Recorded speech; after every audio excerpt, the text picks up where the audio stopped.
दोस्तों, क्या होगा अगर आप अपनी बोट के साथ समंदर में हो और अचानक से समंदर का पानी कहीं गायब हो जाए और बाद में आपको दिखे समंदर की खाली और वीरान जमीन।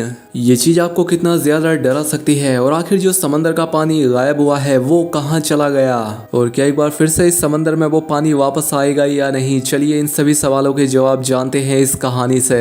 ये फिल्म आपको काफी पसंद आएगी, जो कि इसी साल आई एक साई-फाई एडवेंचर फिल्म है जिसका नाम है सरवाइव। तो चलिए जानते हैं आज की इस कहानी को। इस कहानी की शुरुआत होती है और हमें एक फैमिली को दिखाया जाता है जिसमें वो अपने बेटे बैन का बर्थडे सेलिब्रेट करने के लिए समंदर के बीच में आए होते हैं। ये कैरेबियन सी था, यहाँ पर सब कुछ एकदम नॉर्मल चल रहा था। बैन की मोम समंदर में स्विमिंग करने के लिए जंप कर देती है, जबकि बैन और उसके फादर फिशिंग करने में बिजी थे।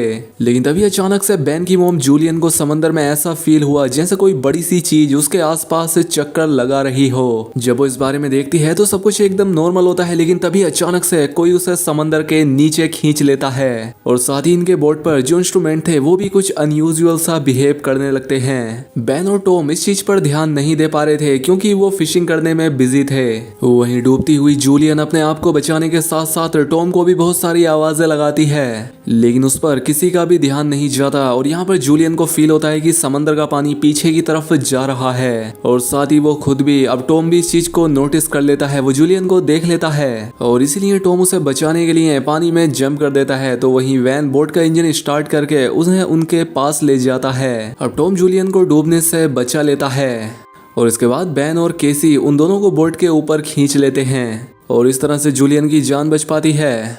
अब बोट पर टॉम अपनी बेटी केसी पर गुस्सा करता है। वो कहता है कि तुम्हारा ध्यान कहाँ था? तुम्हें पता है ना कि जो भी स्विमिंग के लिए जाएगा उस पर कोई एक शख्स ध्यान रखेगा, तो तुमने ये नियम क्यों तोड़ा? अगर तुम्हारी माँ को कुछ हो जाता तो क्या होता? अब केसी भी इस बात के लिए गिल्टी थी, लेकिन उसके सॉरी कहने पर सभी लोग आगे बढ़ जाते हैं और बाद इसके वो अपने बेटे बैन का बर्थडे सेलिब्रेट करते हैं। तभी यहाँ पर केसी के बॉयफ्रेंड की उसे कॉल आ जाती है और वो नोटिस करती है कि उसके बॉयफ्रेंड के पीछे शहर में बहुत बड़ा तूफान आ रहा है। ये देखकर केसी थोड़ा परेशान हो जाती है क्योंकि इस वक्त ये लोग सेफ जगह पर तो नहीं थे। ये बात वो जाकर अपने मॉम डैड को बताती है, जिसके बाद ये लोग अपनी बोट की सेफ्टी चेक करने लगते हैं।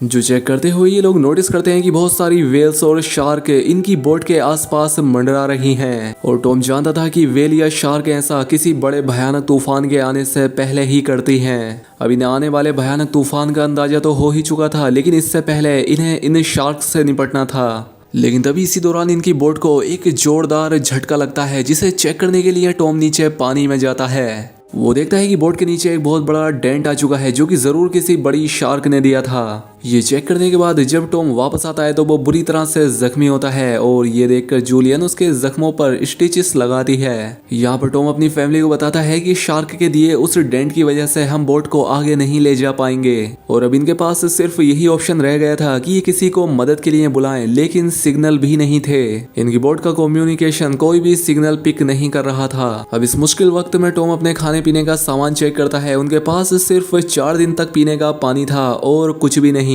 लेकिन तसल्ली उन्हें इस बात की थी कि ये लोग एक शिपिंग रूट पे थे और यहाँ से कोई ना कोई शिप इन्हें गुजरते हुए देख लेगा। अब इनकी इन्हीं बातों के दौरान इन्हें बाहर से एक जोरदार आवाज सुनाई देती है। जब इन्होंने बाहर जाकर देखा तो एक बड़ा सा मेट्रोइड इन्हीं की तरफ आ रहा था। वो इनकी शिप से टकरा सकता था और उससे बचने के लिए टॉम जल्दी से अपनी बोट का इंजन स्टार्ट करता है, लेकिन वो जानता था कि अगर उसने ऐसा किया तो उसकी बोट बर्बाद हो जाएगी और ऐसा ही होता है। इनकी बोट का इंजन बर्बाद हो गया और दूसरा मेट्रोइड भी इनकी तरफ बढ़ने लगा। अब अपने आप को बचाने के लिए ये लोग कुछ और कर नहीं सकते थे, इसलिए ये बोट के निचले हिस्से में जाकर लाइफ जैकेट पहन लेते हैं। बाद इसके इन लोगों को एक जोरदार आवाज सुनाई दी और ये सभी बेहोश हो जाते हैं। जब इन्हें होश आया तो ये लोग पाते हैं कि ये लोग जिंदा थे। हालांकि इन्हें चोटें जरूर आई थी, लेकिन हैरानी की बात ये थी कि अब इनकी बोट के अंदर एक बहुत बड़ा छेद हो चुका था, लेकिन उससे पानी अंदर नहीं आ रहा था। अब जब ये पूरा परिवार अपनी बोट से बाहर आकर देखता है तो ये नजारा देखकर हैरान रह जाते हैं। इनकी बोट के आसपास जमीन पर मछलियां पड़ी थीं और इनकी बोट एक पथरीले पहाड़ जैसे इलाके में थी, जैसे ये लोग किसी दूसरे ग्रह पर आ गए हों।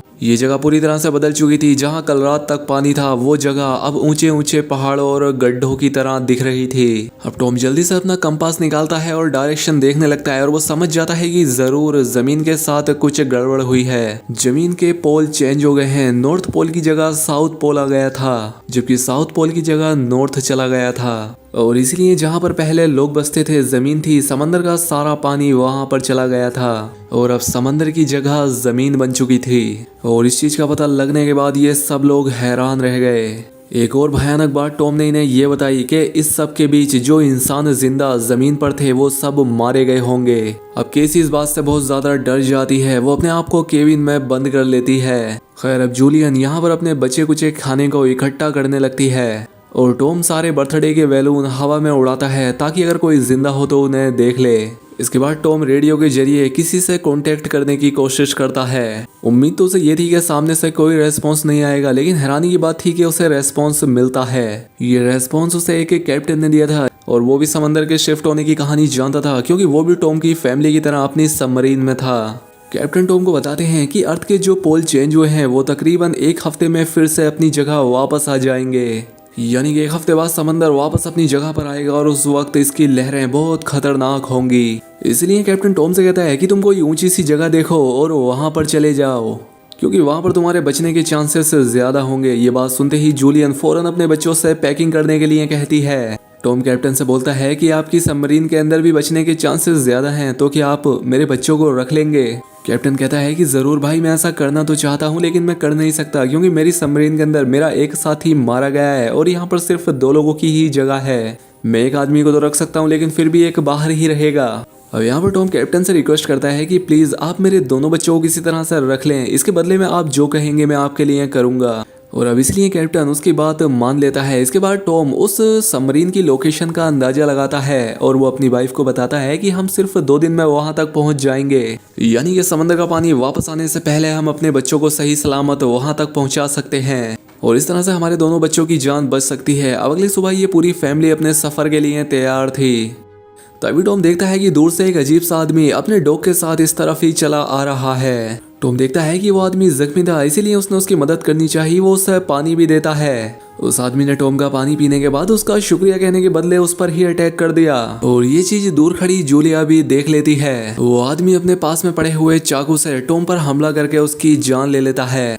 अब अपने हस्बैंड को तो वो नहीं बचा पाई, लेकिन जल्दी से वो बोट के अंदर जाती है और केबिन में अपने दोनों बच्चों को लॉक कर देती है। इसके बाद वो केसी को एक फ्लेयर गन देती है और कहती है कि इसका यूज तभी करना जब बहुत ज्यादा जरूरत हो। अब ये बात कर ही रहे थे कि वो आदमी इनकी बोट तक भी पहुंच जाता है और उससे बचने के लिए जूलियन वॉशरूम के अंदर चली जाती है और यहाँ आकर वो अपने जख्मों को सीना शुरू कर देती है। अब यहाँ पर वो किलर इनकी बोट पर छानबीन करना शुरू कर देता है और जैसे ही उसे यहाँ खाना मिलता है वो खाना शुरू कर देता है, जिससे लग रहा था वो पिछले कई दिन से भूखा है। खाना खाने के बाद जब वो जूलियन को देखने गया तो पाता है कि जहाँ से आवाज आ रही थी वो केबिन खाली था। दरअसल जूलियन बोट में हुए छेद से निकलकर यहाँ से भाग चुकी थी, लेकिन उस आदमी का जो डॉग होता है वो जूलियन को देख लेता है और अब मजबूरी में जूलियन को उस डॉग को चुप कराने के लिए उसे मारना पड़ता है और वो खुद बोट के नीचे छिप जाती है। हालांकि वैसे तो वो उस किलर को नहीं मिल पाती, लेकिन जब वो अपने डॉग को मरा देखता है तो वो समझ जाता है कि जूलियन बोट से बाहर है। अब जैसे ही वो उसे पकड़ने के लिए बोट से नीचे उतरा तो जूलियन वापस बोट के ऊपर जाकर एक टूटे हुए शीशे को अपना रास्ता बनाते हुए फिर से बोट के अंदर आ जाती है। लेकिन थोड़ी ही देर में यहाँ पर जूलियन फिर से उस आदमी के हाथों पकड़ी जाती है। वो उसे उसके बालों से पकड़ के उसे खूब पीटता है, टॉर्चर करता है। वो जूलियन का गला दबाने लगता है। अब वो किसी तरह से खुद को बचाने के लिए उससे किलर से लड़ने लगती है। कैसी जो ये सब केविन से देख रही थी उसे याद आता है कि ये फ्लेयर गन यूज करने का अच्छा मौका है। वो फ्लेयर गन चला देती है, जिससे उस आदमी को तो ज्यादा नुकसान नहीं होता, लेकिन इनकी बोट जलने लगती है। अब जूलियन जल्दी से अपने दोनों बच्चों को बचाने के लिए इस योट से बाहर निकल जाती है। अब बोट से निकलते वक्त वो किलर एक बार फिर से जूलियन पर हमला करता है, लेकिन इस बार जूलियन उसे लात मारते हुए पीछे गिरा देती है। खैर अब बाहर जाने के बाद कैसी और बैन अपने फादर की डेड बॉडी को देखकर रोने लगते हैं। उन्होंने इस सब की बिल्कुल उम्मीद नहीं की थी जो उनके साथ हो गया था। बैन अपने आप को दोषी मानता है कि ना मैं वो कलरफुल बलून ऊपर छोड़ता और ना ये आदमी उन्हें देखकर यहाँ आता। अब यहाँ पर जूलियन भी अपने हस्बैंड से लिपट कर रोई रही थी कि तभी वो देखती है कि वो किलर उनकी जलती हुई बोट से बाहर निकल आया था और अब इसलिए उनके लिए यहाँ पर रुकना सेफ नहीं था, इसलिए वो अपने दोनों बच्चों को लेकर यहाँ से भागती है। भागते भागते ये लोग काफी थक चुके थे, इसलिए ये एक पहाड़ी के पीछे आराम करने के लिए रुकते हैं, क्योंकि इन्हें लग रहा था कि शायद उस किलर ने यहाँ इनका पीछे छोड़ दिया होगा। और बैन यहाँ पर भी रो ही रहा था। कैसी उसे हौसला देते हुए पीने के लिए साफ पानी देती है, लेकिन बैन पानी पीने से भी इनकार कर देता है। अभी ये सब बातें ही कर रहे थे कि जूलियन ने देखा कि वो किलर अभी भी इनके पीछे ही है अब इसलिए ये तीनों जल्दी से किलर से बचने के लिए यहाँ से भागना शुरू कर देते हैं। अब भागते भागते ये लोग थक भी चुके थे, लेकिन जब भी ये पीछे मुड़कर देखते हैं वो किलर इनके पीछे ही होता था। अब ये लोग रुकते नहीं, ये लगातार भागते रहते हैं और भागते भागते एक ऐसी जगह पर पहुंच जाते हैं जहां पर जहरीला पानी मौजूद था। हालांकि नहीं, यहाँ से जाते वक्त कुछ भी हो सकता था, लेकिन फिर भी जूलिया अपने बच्चों को यहीं से गुजरने का हुक्म देती है। यहाँ से निकलते वक्त इनकी हालत खराब हो गई और जूलिया को एहसास हुआ कि बैन डिहाइड्रेटेड हो चुका है। इनके पास पानी की कुछ आखिरी बूंदें थी जो कि इन्होंने बैन को दी, लेकिन इतने सारे पानी से कुछ कहाँ होने वाला था। अब यहाँ पर बैन की बहन केसी हिम्मत हार चुकी थी। उसे बिल्कुल यकीन नहीं था कि वो लोग यहाँ जिंदा रह पाएंगे भी या नहीं। वो अपनी मौत को मान चुकी थी और वो इन दोनों से भी यही करने के लिए कहती है, लेकिन जूलियन उसे डांटती है कि चुप करो और जो मैं कह रही हूँ वैसा ही करो। हम लोग आगे बढ़ेंगे और मुझे पता है कि मैं तुम्हें बचा लूंगी। जूलियन के कहने पर इन लोगों ने फिर से चलना शुरू किया और आगे बढ़ने पर इन्हें एक प्लेन दिखाई दिया जो कि कभी सालों पहले तबाह होकर समंदर में गिर गया होगा। ये लोग उस प्लेन के अंदर छिप जाते हैं और जूलियन एक आखिरी बार अपनी फैमिली फोटो देखती है जो कि इन्होंने कल रात ली थी। इस फोटो को देखकर सभी लोग टॉम को याद कर रहे थे। रात काफ़ी हो चुकी थी और ये लोग थक भी चुके थे और कैसी और बैन सो चुके थे, लेकिन जूलियन बेचैन थी। वो प्लेन से बाहर आ जाती है, लेकिन वो पाती है कि रात के अंधेरे में भी किलर ने इनका पीछा करना नहीं छोड़ा था। किलर भी इसे देख चुका था। यहाँ पर जूलियन सोने की एक्टिंग करती है और जैसे ही किलर इसके करीब आता है ये उस पर अटैक कर देती है। और इस बार जूलियन गुस्से में थी। वो उस पर इतने हमले, इतनी स्टेप करती है कि उसकी इस बार जान ले लेती है और आखिर उनके सर से ये खतरा टल जाता है। अब जूलियन भी सुकून की नींद सोती है। अब अगली सुबह जब ये उठे तो देखते हैं कि किलर की बॉडी बहुत बुरी हालत में थी, जिससे इन लोगों को अंदाजा हो गया कि ये खाली समंदर भी बहुत खतरनाक है। खैर अब इन्हें वहां तक पहुंचना था जहां पर वो कैप्टन की सबमरीन थी। अब जहां पर जूलियन अपना मैप देख रही थी, वहां से आगे जाने के लिए बैन को बहुत ज्यादा प्यास लगी हुई थी, इसलिए वो आगे जाकर पास ही के तालाब से पानी पीने लगता है। हालांकि जूलियन ने उसे यहाँ से पानी पीने से मना किया था क्योंकि यह तालाब जहरीला था, लेकिन बैन इतना प्यासा था कि उसने जूलियन की एक बात न सुनी और जूलियन को उसका सर पकड़कर पानी से बाहर निकालना पड़ा। अब पानी पीने की वजह से बैन बीमार हो चुका था, इसलिए जूलियन और कैसी वहाँ पर एक शेल्टर बनाते हैं जहाँ पर इन लोगों ने अभी कुछ ही देर आराम किया था कि तभी जूलियन को यहाँ पर कुछ अजीबोगरीब आवाजें आने लगी। बाहर जाकर जब उसने देखा तो बहुत सारे केकड़े इन्हीं की तरफ बढ़ रहे थे, जिनसे बचने के लिए इन्होंने भागना शुरू किया। और दूर इन्हें एक बहुत बड़ी शिप नजर आई। ये एक कार्गो शिप थी जिसके अंदर बहुत सारे कंटेनर्स भी थे। इन कंटेनर में ही बहुत सारे लोगों ने पनाह ली हुई थी। इन तीनों को देखते ही वो सभी लोग एक कंटेनर में जाकर खुद को अंदर लॉक कर लेते हैं और जूलियन कंटेनर के पास जाकर गिड़गिड़ाने लगती है। वो दरवाजा खोलने की भीख मांगती है। केकड़ों की एक बड़ी भयानक सेना इनके पीछे थी। अब उनसे बचने के लिए जूलियन और उसके दोनों बच्चे कंटेनर के ऊपर चढ़ गए। अब जूलियन जैसे ही ऊपर चढ़ती है, क्रैब उसे काट लेता है, लेकिन वो किसी तरह से उसे हटाकर ऊपर चढ़ जाती है। अब केसी अपने जख्म को अपने स्कार्फ से बांध लेती है, जिसके बाद वो बेहोश हो जाती है। जिसके बाद केसी और बैन देखते हैं कि वो क्रैब्स उस कंटेनर को काटते हुए उसके अंदर चले गए और उसके अंदर मौजूद उन लोगों पर इन केकड़ों ने हमला कर दिया। अब वो लोग अपने पास मौजूद हथियारों से इन केकड़ों को मारने की कोशिश तो करते हैं, लेकिन केकड़ों की तादाद ज्यादा थी, ये लोग उनके सामने नहीं टिक पाते। खैर अब अगली सुबह जूलियन को होश आया। उसने पाया कि उसके दोनों बच्चे यहाँ नहीं हैं। वो बुरी तरह से डर गई क्योंकि ये इतनी खतरनाक और बीहड़ जगह थी कि यहाँ कोई भी आसानी से मर सकता था। अब जूलियन उन्हें खोने के डर से रोने लगती है, लेकिन तभी दूर से उसे केसी और बैन आते हुए दिखाई दिए, जो कि दरअसल खाने और हथियारों की तलाश में गए थे। खैर अब यहाँ पर वो केकड़े भी नहीं थे क्योंकि वो आगे जा चुके थे। अब ये देखकर जूलियन की जान में जान आती है। अब जूलियन अपने केकड़े के काटे जख्म को ठीक करती है, जबकि बैन अपने इकट्ठा किए हुए वेपन्स को सेट करता है। खैर अब इसके बाद जूलियन उस कैप्टन से कांटेक्ट करती है, जिस पर वो बताता है कि मेरे ऊपर भी सी क्रीचर्स ने अटैक कर दिया है और अब मैं बहुत ज्यादा जख्मी हूँ, मैं तुम्हारी मदद नहीं कर सकता। और साथ ही वो जूलियन को ये भी बताता है कि अब समंदर का पानी वापस फिर से अपनी जगह पर आने वाला है और इसीलिए तो ये समुद्री क्रीचर फिर से यहाँ वापस आ गए हैं। वहीं अब इन लोगों को ये भी नहीं पता था कि उस सबमरीन तक जाने के लिए इन्हें कौन सी डायरेक्शन में जाना है, क्योंकि इस सारी भागदौड़ में इनका मैप भी कहीं गिर गया था। इसलिए कैप्टन अपनी फ्लेयर गन से हवा में फायर करता है और बैन उसे देख लेता है। ये लोग अब तेजी से सबमरीन की तरफ बढ़ने लगते हैं, लेकिन अब इन्हें वहां तक पहुंचना नामुमकिन लगने लगा क्योंकि वहां पहुंचने तक इन्हें एक टॉक्सिक वेस्ट से गुजरना पड़ता, जहां से गुजरते हुए ही ये लोग बीमार हो सकते थे, इनकी जान जा सकती थी। अब केसी को भी अपनी माँ पर शक होने लगा था कि वो इन्हें बचा लेगी, इसलिए केसी अपनी माँ से बहस करने लगती है और जूलियन अपने बच्चों को डांटती है और कहती है कि चलो आगे बढ़ो। और वहां से आगे बढ़ते हुए इनकी किस्मत एक बार और धोखा देती है। वहां पर लैंडस्लाइड होने लगती है, जहाँ पर जूलियन जो सबसे पीछे थी उसके आगे आकर एक बड़ा सा पत्थर गिर गया।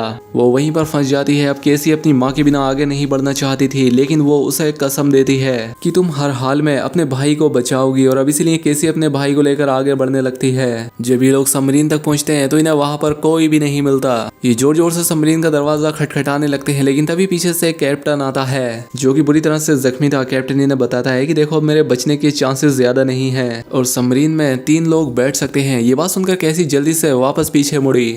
वहीं जूलियन की तरफ फिर से उन केकड़ों का सैलाब आने लगता है, जहां पर वो अपनी गन से उन सबको शूट करने लगती है, लेकिन कुछ ही देर में उसकी बुलेट्स खत्म हो जाती हैं। अब इससे पहले कोई क्रेब आकर उस पर हमला करता, कैसी ऊपर से उसे हाथ देती है और आखिर उसकी मदद से जूलियन यहाँ से बाहर निकलने में कामयाब हो जाती है और ये लोग जल्दी से भागते हुए सबमरीन तक आ जाते हैं। अभी लोग बिना ज्यादा वक्त गवाए सबमरीन के अंदर बैठ जाते हैं और उन भयानक केकड़ों का सैलाब भी इनके पीछे था। और तभी एक बड़ी सी भयानक समुद्री लहर इन्हें अपनी तरफ आती हुई दिखाई देती है। वो कई 100 फीट ऊंची थी, दिखने में भयानक लग रही थी। वो जोरदार तरीके से इनके सबमरीन से आकर टकराती है, जिससे ये लोग बेहोश हो जाते हैं। जूलियन को जब होश आया तो हैरानी की बात थी कि उनकी सबमरीन पानी में नहीं थी, बल्कि समंदर की वो बड़ी लहर इनकी सबमरीन को बहाकर एक शहर में ले आई थी जो कि तबाह हो चुका था, जिसे देखकर साफ समझ आ रहा था कि जमीन से अब इंसानों का सफाया हो चुका है। और बस यही सीन दिखाते हुए ये फिल्म, ये कहानी यहाँ खत्म हो जाती है। दोस्तों, अगर आपको ये वीडियो अच्छी लगी हो तो वीडियो को लाइक और चैनल को सब्सक्राइब भी कर लें।